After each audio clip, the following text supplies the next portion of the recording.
है, तब तक मैं कुछ कह नहीं सकता। फैसला आ जाए तो फिर पता चलेगा कि क्या फैसला। इमरान भाई, एंटी करप्शन पंजाब का आपसे क्या है मामलात हैं, क्योंकि वो कह रहे हैं कि उनकी वजह से ये रखा गया है दोबारा से। मैं तो किसी सरकारी पोस्ट पे कभी रहा भी नहीं, और ये मुकदमे की दुर्गत बन गई थी। वहाँ पे पूरी अदालत एंटी करप्शन वालों पे हंस रही थी। डीजी को जज ने 2 दफ़ा बुलाया, वो आए नहीं। यानी कोई आदमी भी इसमें पेश होने के लिए और सामने आकर इसको फेस करने के लिए तैयार नहीं था। और एंटी करप्शन का हमला मेरे से बाकायदा मादरत कर रहा था बार बार कि खान साहब हम मजबूर हैं, हमें गवर्नमेंट ने मजबूर किया हुआ है, वरना हमें पता है कि आपका इससे कोई ताल्लुक नहीं है। मैं तो कभी किसी सरकारी ओहदे पे भी नहीं रहा। इमरान भाई ये बता दें, हुकूमत को क्या खतरा है अगर आप बाहर शिफ्ट हो जाते हैं या बाहर चले जाते हैं? ये तो हुकूमत बता सकती है कि हुकूमत को क्या खतरा है। मुझे तो समझ नहीं आ रही कि मैं यहाँ पे भी इमरान रियाज हूँ और बाहर भी इमरान रियाज हूँ और वापस आके फिर इमरान रियाज हूँ। पहले मैं कई दफ़ा ट्रैवल कर चुका हूँ।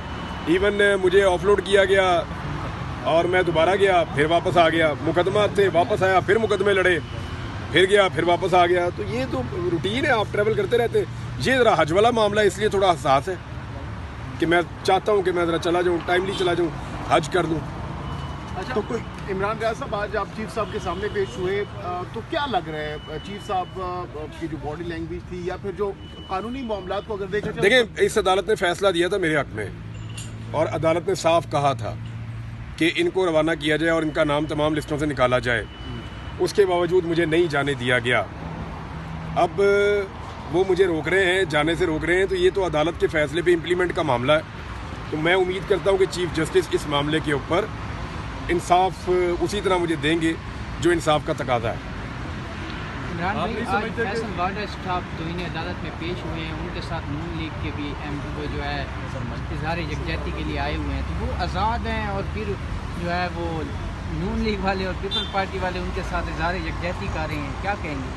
कोई भी आज़ाद नहीं है, सबको पता है। कोई भी आज़ाद नहीं है, सारे बंधे हुए हैं बेचारे, हाथों पैरों से बंधे हुए हैं, ज़बान से बंधे हुए हैं, दिमाग और सोच से बंधे हुए हैं, बहुत बुरी तरह कैद में है बेचारे। कोई आपको ऑफर दी जाती है कि आप बाहर ना जाएं किसी तरफ से? कोई नहीं, कौन ऑफर देगा? किसकी जरूरत है? कोई हुकूमत या कोई और? नहीं, कोई नहीं, कोई ऑफर नहीं। मुझे कौन ऑफर देगा? बाहर जाने की ऑफर देगा? जो मुझे देगा मैं कहूँगा जान दे। बाहर ना जाएं, आप बाहर ना जाएं। नहीं, बाहर ना जाने की तो ऑफर हो ही नहीं सकती। वो तो ये रोक दिया उन्होंने, वो तो ताकत के जरिए रोका, अपने कानून को इस्तेमाल करते हुए गलत तरीके से। अच्छा, एक दफ़ा इमरान भाई, एक दफ़ा अदालत फैसला देती है, उसके बाद जब तक तौहीन अदालत का नोटिस नहीं जाता उस वक्त तक अमल दरामद नहीं होता। मैंने तौहीन अदालत का नोटिस, तौहीन अदालत की कार्रवाई के लिए भी अदालत में पटिशन दायर की है और एक नई पटिशन भी दायर की है।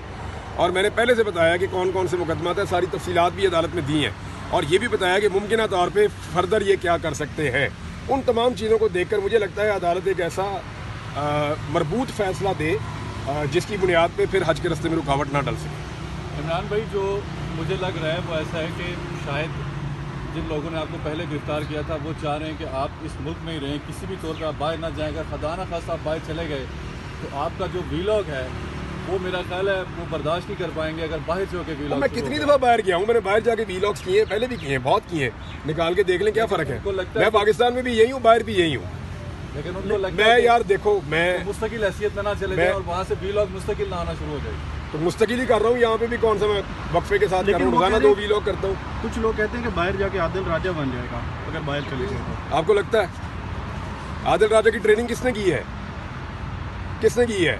मेरे से पूछना, साबिर शाकिर का पूछो, मेरे से पूछना, किसी सहाफ़ी का पूछो, आदिल राजा का उनसे पूछो जिन्होंने ट्रेन किया उसको। मुद्रमान कमीशन रिपोर्ट में एफआईए ने बुला लिया कि ट्वीट क्यों किया मुद्रमान कमीशन को, उन्होंने बुला लिया प्रेसिडेंट गौहर को और खान साहब के बारे में भी। अच्छा, ये मामला हाई कोर्ट में आ गया मेरी इत्तला के मुताबिक, और कियानी साहब की अदालत में शायद लग गया है।